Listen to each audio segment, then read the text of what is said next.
I personally think that the best lobbying in Ukraine that can be done currently is through gathering information for clients. Giving clients the right information to let them know how to make the best possible decisions. I don't think you lobby in Ukraine like you lobby in the West.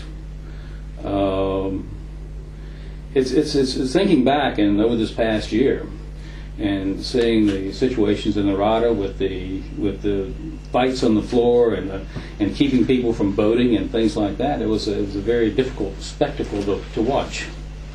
So I think the whole atmosphere in terms of lobbying in Ukraine is, say, much different than the West. Can it be done legally? I think you can gather information and you can provide your clients with the best possible information you can.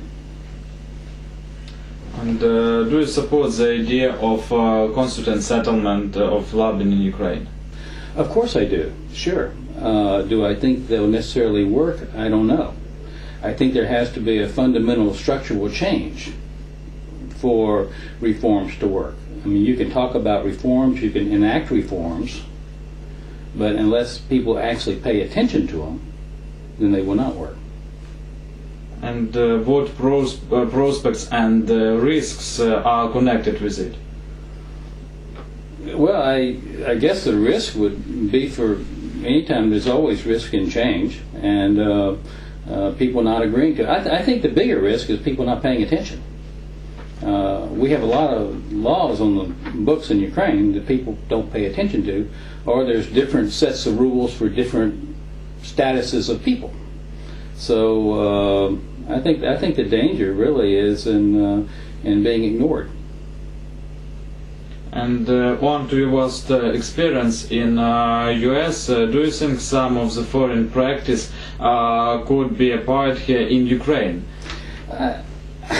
Again, I think there has to be fundamental change, but in the West, in the United States, I was a lobbyist. I lobbied quite a bit. I lobbied for Norfolk Southern. I lobbied for Sears.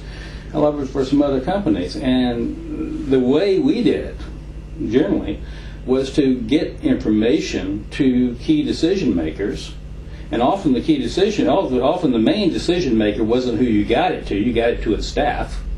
And get this information to them and present it in a forceful and intelligent way so that you got their attention, and hopefully you could raise the issue and you could have your way in terms of legislation.